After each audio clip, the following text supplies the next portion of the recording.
Welcome to the next edition of All Things Economic. I'm Gil Matthew, your host today, and I want to chat about a topic you might not have thought about, and that is what to expect when no one is expecting. Yes, that expecting, when we're not producing babies.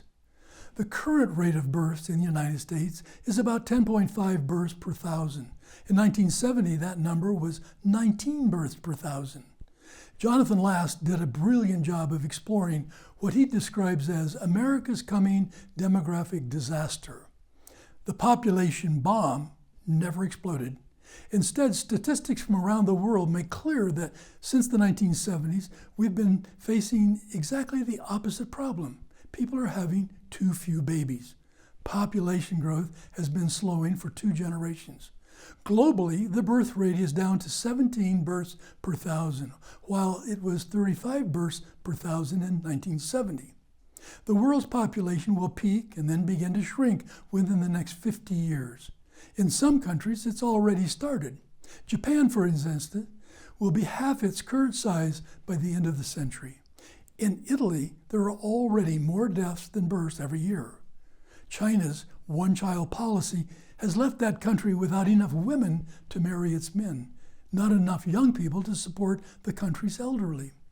With slower birth rates, will put pressure on social services. Programs like Social Security, Medicare could face greater strains as fewer workers contribute to these systems while more retirees draw benefits. Reduced labor force growth with smaller birth rate could lead to slower labor force growth, which can constrain economic expansion. Fewer workers could result in slower productivity growth, lower consumer demand, and reduced innovation to compensate for a shrinking labor pool. Companies may invest more in automation and artificial intelligence to maintain production and efficiency. Mr. Last addressed a variety of issues with declining birth rates, such as changes in education and childcare demand, declining school enrollment. Fewer children could lead to school closures or consolidations in some areas, affecting funding for education and the employment of teachers.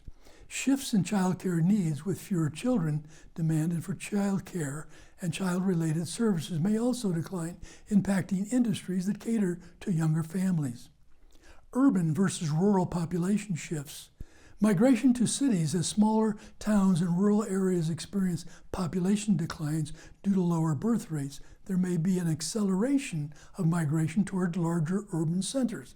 This could further deepen the urban-rural divide in terms of economic opportunities and political representation.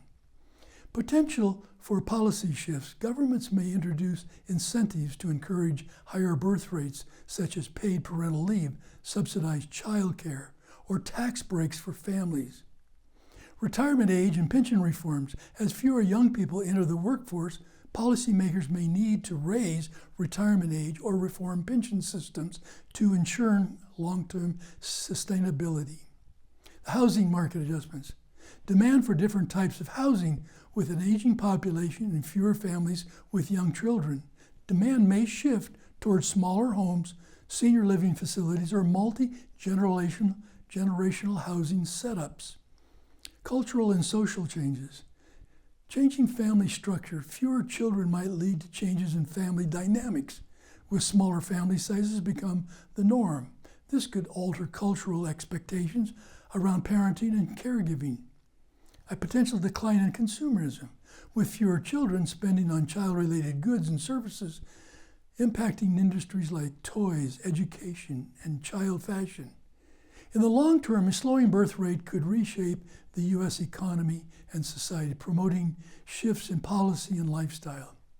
Mr. Last published these work in 2013, but when we look at the birth rate issue and leave out the immigration component, it paints a darker picture than it should. Certain industries that rely heavily on younger or entry-level workers, healthcare and construction, may experience labor shortages.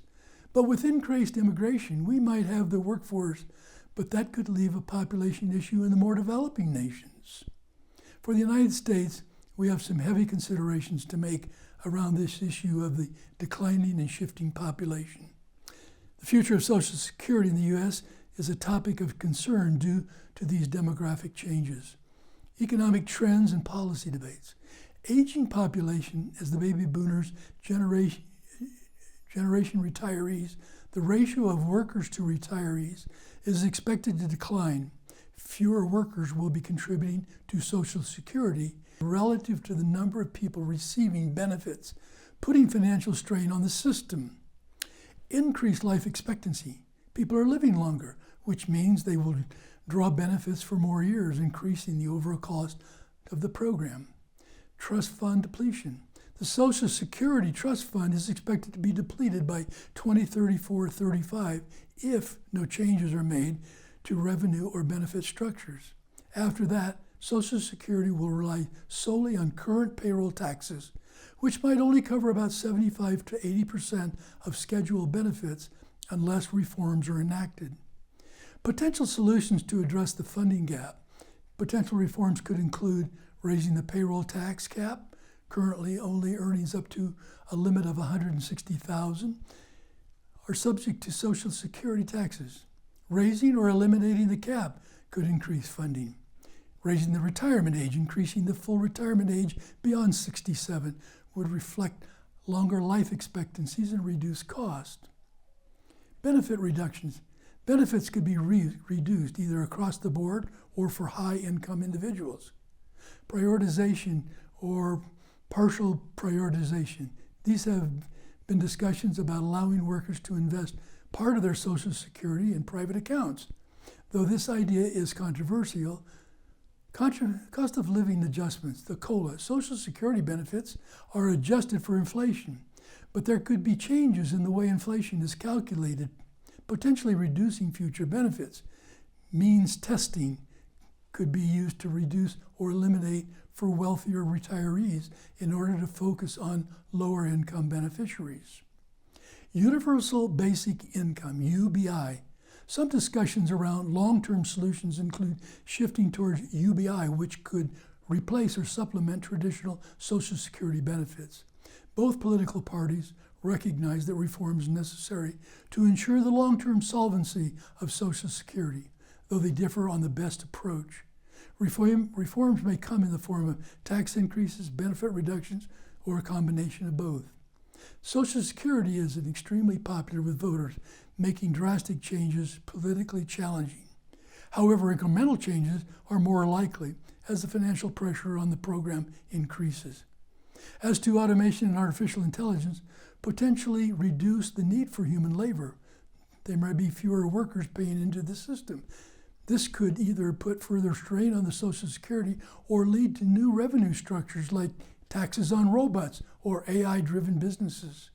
Strong economic growth could improve social structures, could improve the Social Security's outlook by increasing wages and payroll tax revenue. Recession risks. Economic downturns like those during the 2008 financial crisis or the COVID-19 pandemic could worsen the program's finances by reducing employment and tax revenues. As people live longer and healthier lives, more workers may choose to delay retirement, which could improve the financial situation of the Social Security by reducing the number of years they collect benefits and increasing the number of years they contribute. In summary, Social Security faces significant challenges, but there are several potential reforms that could be implemented to ensure its long-term sustainability. The specific path forward will depend on demographic realities, political decisions, and economic conditions. So what can we expect when no one is expecting? A lot of changes. We will continue to watch these changes and report out on future broadcasts. Until then, be well, be optimistic, and thrive.